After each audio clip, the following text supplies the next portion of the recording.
is Amigo Rock from Moneymaker, Manhattan. Born and raised in New York. And I've been rocking since 1975. My beginnings is in Manhattan, in the Upper West Side. And what happened was when they used to throw a lot of block parties in my neighborhood.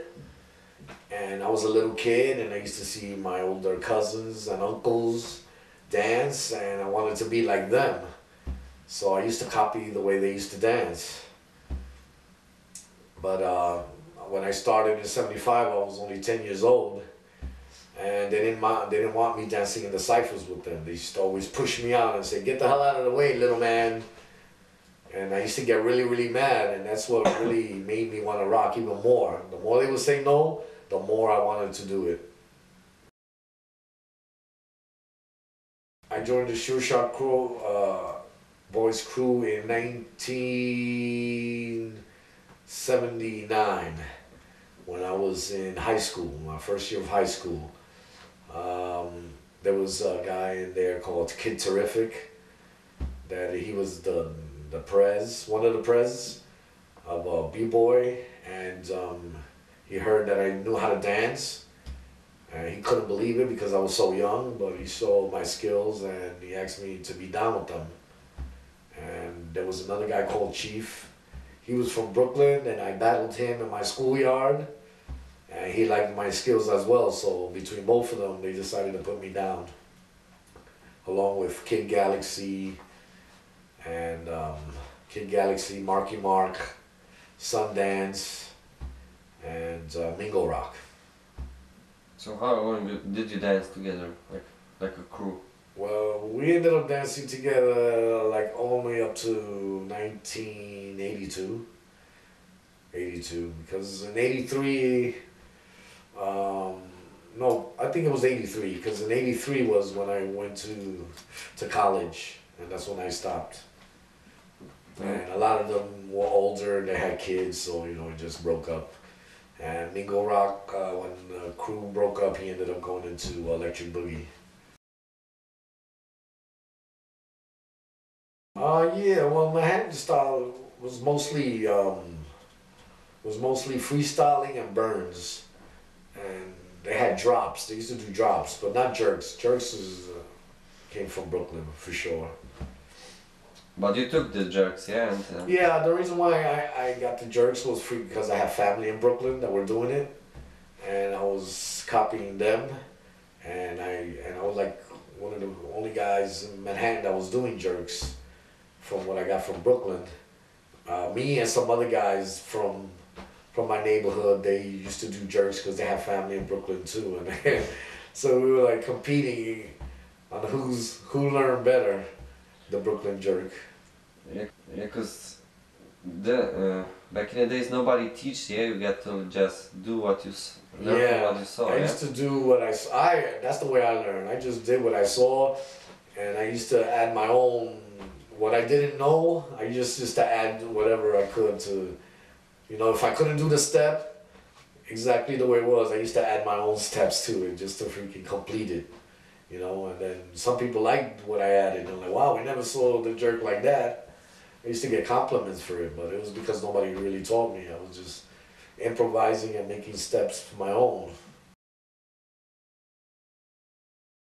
But B-boy and rocking were around almost the same time. You know, maybe the older B-boys you knew how to rock, but then as it got more and more through the years. With the newer B-boys that came after the older B-boys that were around, it just got watered down more and more and more and more. So you think it was like very separate thing? Or it is separate, but back in the days when you used to B-boy, you used to have to do top rock. You know, every time you went down, hit the floor, you had to do top rock.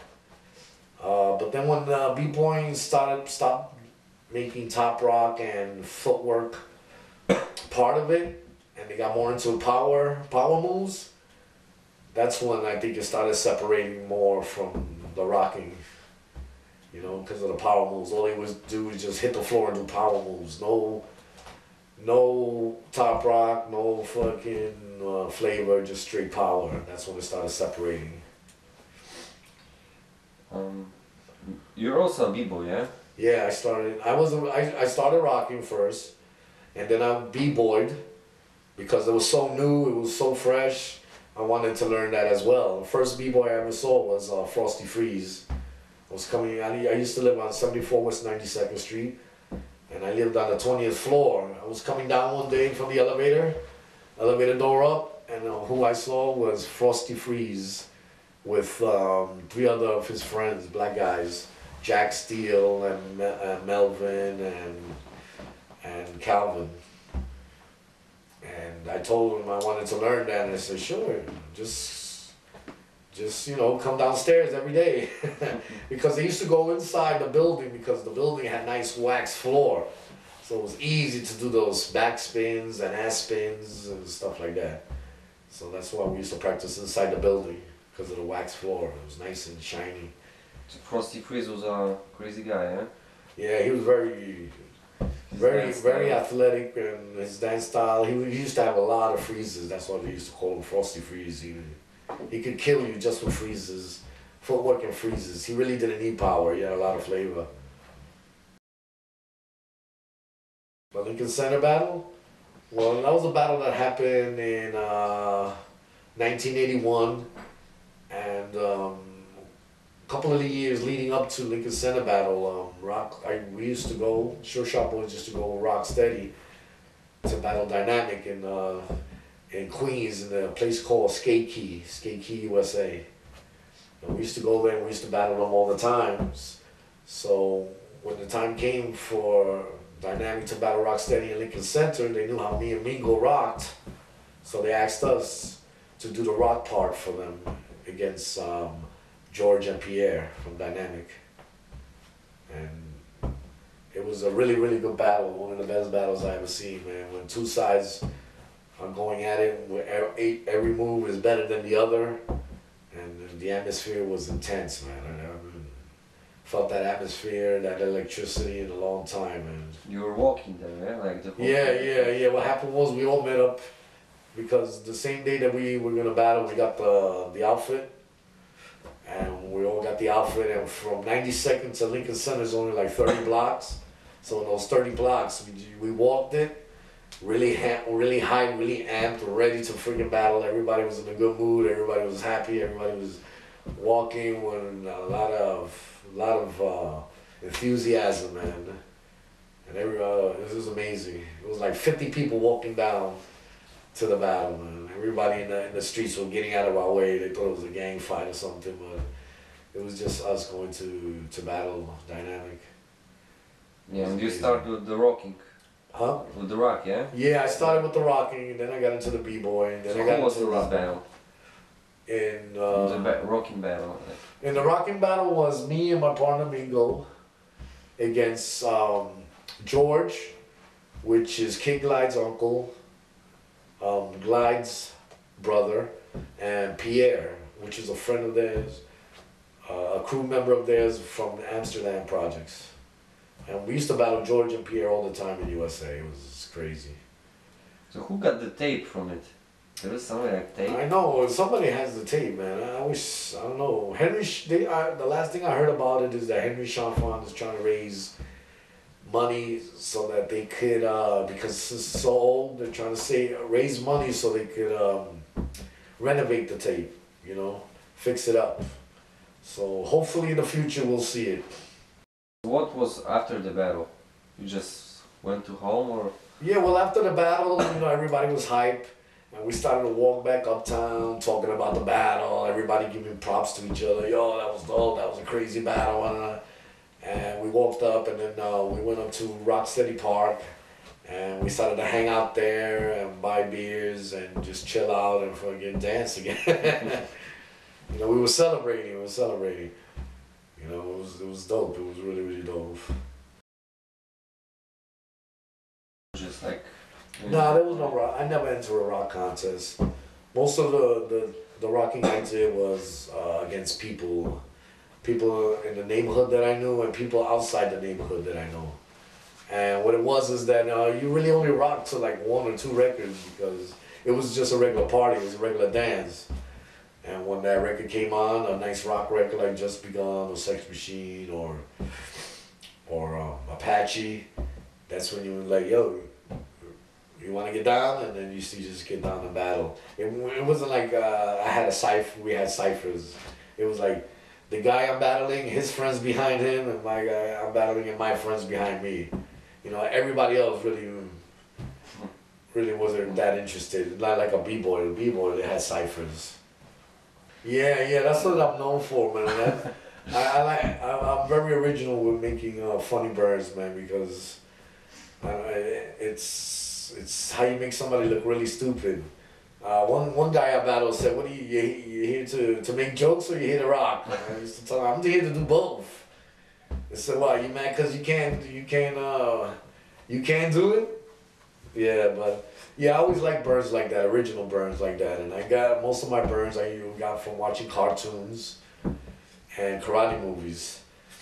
And in cartoons, the best inspiration of burns I used to get were violent cartoons, you know, like Tom and Jerry and what was his name, Coyote, the Roadrunner and Coyote, Spy versus Spy.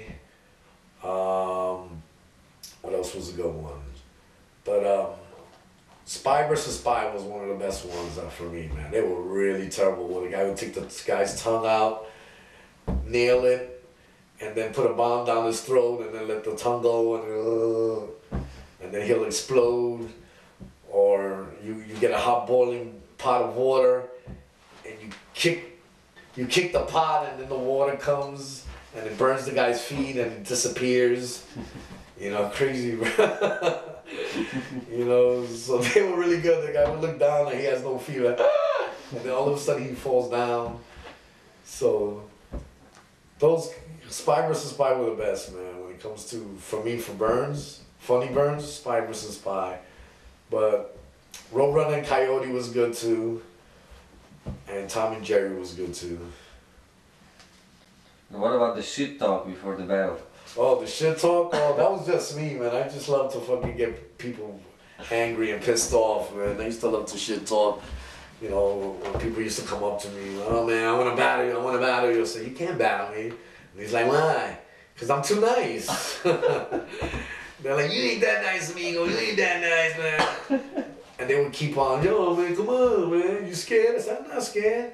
You must be tired of living." Like, "Yeah, whatever." So I used to tell them, "All right, you want to battle me? You got to be my partner. If you could be Mingo, then you got the right to battle me. If not, I don't want to. Don't ask me no more." He said, "All right, I'm gonna take his ass out, and I'm gonna take your ass out next." I said, "Okay, do it. Go for yours." And then Mingo was like there waiting, like, yeah, because Mingo loved to battle, man. He was a battle animal. I just like to hang out and talk shit. Hang out, talk shit, drink beer. That's what I like to do. And Mingo used to take him out, and it used to be even worse. Like, "Yo, you wanted to battle me? You can't even be my partner and you want to battle me, man. I would have fucking roasted you, you would have battled me, man." And then, whatever. But the bad thing about shit talk, if you're going to shit talk, you better back it up, man. Because the worst thing is to talk shit and lose. Oh my God, you feel this big after that. You're hiding in the crowd, like, I hope nobody sees me when I leave.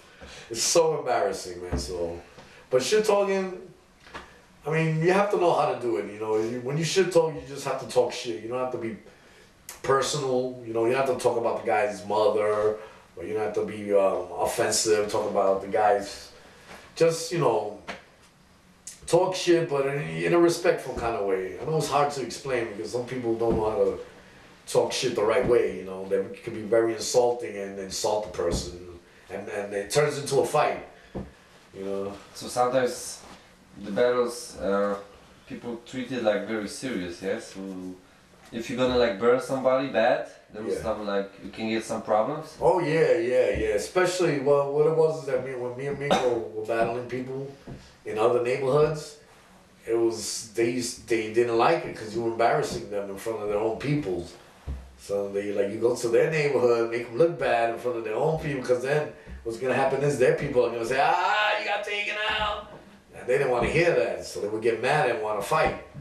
You know, the anger of them losing, on top of that, people talking shit, used to get them mad and they wanted to fight. They wanted to kick your, they wanted to take out that frustration on you. And I'm like, yo, it was only a dance. I'm like, I don't give a shit. I'm still gonna kick your ass. All right, whatever. And a lot of times, me and Amigo used to have to run out of the party because we had like 30, 40 people chasing us behind.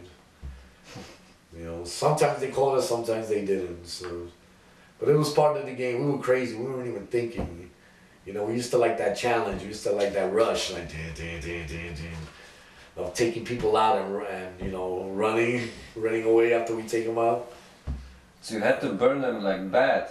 Oh yeah, you had to burn them really, really bad, and you got no love either.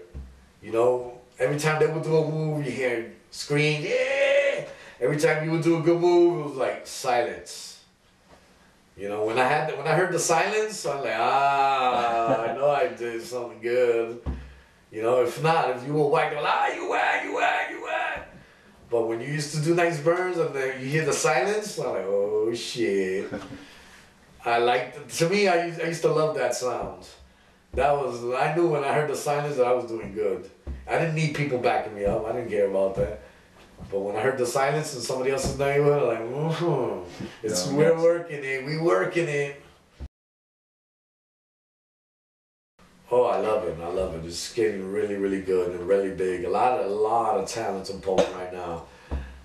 From last year, for some of the people that went to the workshop last year in Ostrava and Warsaw, to this year, oh my God, big improvement. I'm like, wow. And it just keeps getting better and better, like new talent, new faces, and the people that started are getting even better. And more people are joining in, which is really, really nice. More people are getting more and more interested, which the scene is going to be freaking huge in a couple of years as it keeps growing.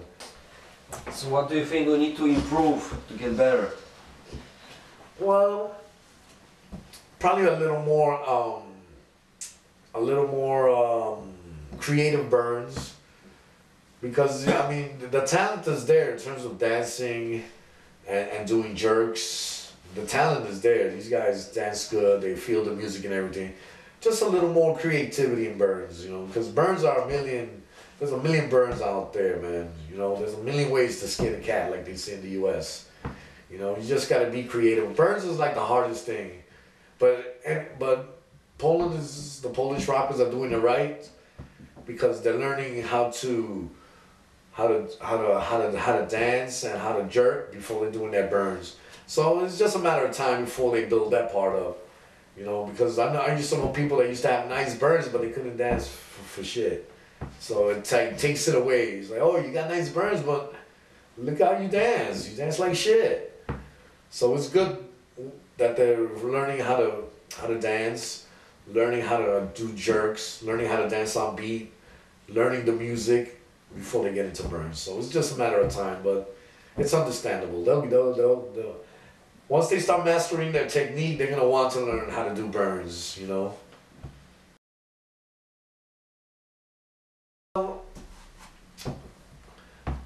As more people gonna get in, eventually it's gonna get commercial, because I think it's exploding now in Europe, the rock scene, and there's gonna be somebody who want to take advantage of that.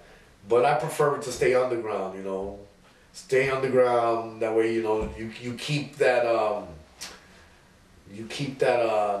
that camaraderie, that friendship, because rockers, the scene is so small that everybody knows who's who. You know, when it gets commercial, it's gonna be so many people, and then it's gonna lose its flavor a little bit, you know, because there's gonna be so many people doing it that nobody's gonna really care, you know, as much as they did when it's a small scene. Everybody knows each other, no matter where you're from. You know, I know rockers, I'm from the US, but I know rockers in California, I know rockers in Poland, Russia, England, Spain, you know, because they come to the US to learn as well. And I like that it's nice and small, and it doesn't matter where you are, everybody knows each other. And the commercial, what it is, once it gets into money, then it's going to get really crazy. You know, it's going to turn into b-boying, where people just do it to make money. You know, they're gonna lose the friendships, you know, of rocking, and it's gonna be a mess. But do you think that regular people gonna fully understand and like rocking so much? Because I think they will. Because I mean, what's so hard to understand? I mean, if you do the burns right, you'll know what's going on. You know, and it looks nice. You know, I mean, there's one thing to do a burn, and there's one thing to do a burn and look nice. You know, make it into a dance. If you're on beat and you're doing burns, it looks really nice. You can tell the difference between somebody that's on beat and somebody that's not. It's just like, you don't have to be a professional dancer to see that. When I judge a battle, I like to see freestyle. I like to see the guy enjoying the music, you know, having a good time with the music. I like timing. I like the timing of when to stop the freestyle and when to start doing jerks and burns. I look for creative burns. You know, I mean, just because a guy goes like this 10 times doesn't mean he's winning a battle. I mean, anybody can go like this. But the way you present it and the timing that you put. And I like the aggressiveness, but I like you to be aggressive but not disrespectful. Like, it's good to be aggressive, but you have to keep a distance so that you don't hit the person. You know, that's not what this is about, man. You want to be aggressive, you want to look crazy, you want to be, but you don't want to. I look for that. If you're nice and aggressive but not disrespectful, because if you're disrespectful, I'm not gonna pick you, because even though you look good, man, but if you're too aggressive, I think that's just takes it away, because it's not about that. You want to be aggressive but respectful. That's what I like to see when I judge. And I like to see jerks. You don't do jerks, so what's the point?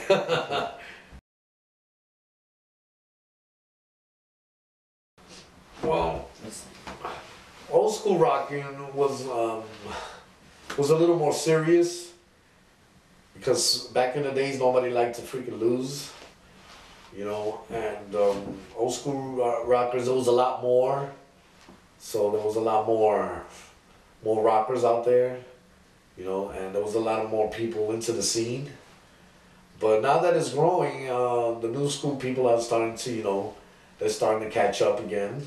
You know, they're starting to do everything like the older guys are.